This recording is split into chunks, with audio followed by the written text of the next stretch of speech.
everyone. Thanks for tuning in to day 9 of 14 days, 14 major updates with FlytBase.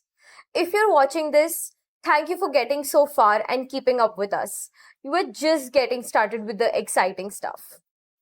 Today I have Shaurya with me, and together we're going to be talking about the VMS integration with FlytBase. Now, here's the thing, security teams use platforms like Genetec, Milestone as their preferred VMS for central hub of their cameras, incident management, and access controls. And a lot of these teams are starting to use drones for first response and aerial visibility.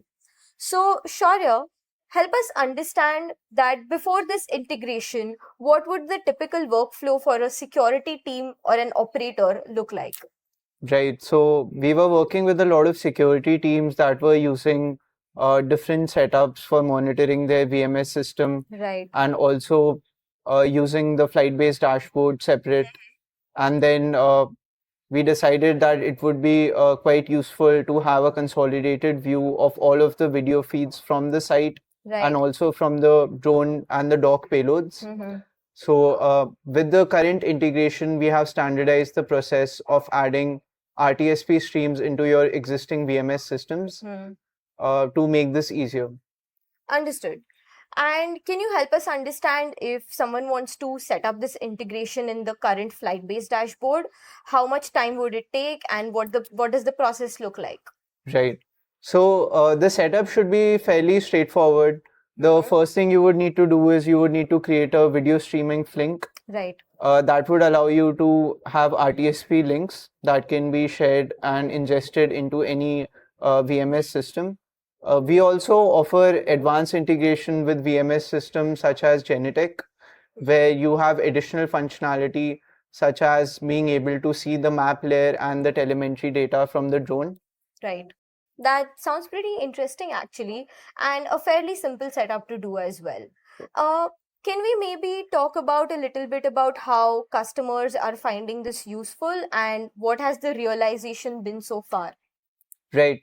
So with a lot of security teams, we have seen that this has significantly improved the response time for DFR use cases and responding to incidents such as fires, where they have been able to very quickly dispatch the drone through other video streams available on their site. Right.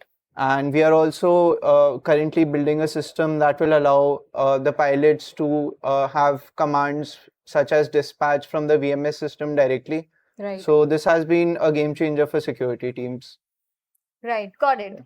Thank you so much for, briefing us a little bit about that. Yeah. Now, another question that pops up in my mind is, for someone who's just getting started with this integration and, doing security for a private site or any sort of site, how would this benefit their entire, security workflows or security operations? Right.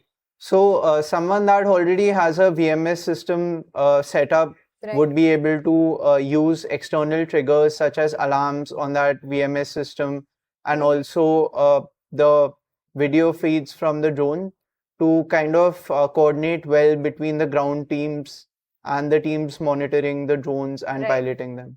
Thanks, Shaurya. So this was it for day 9, and this was quite insightful indeed. If you want to integrate your current VMS with FlytBase dashboard, don't forget to contact support@flytbase.com.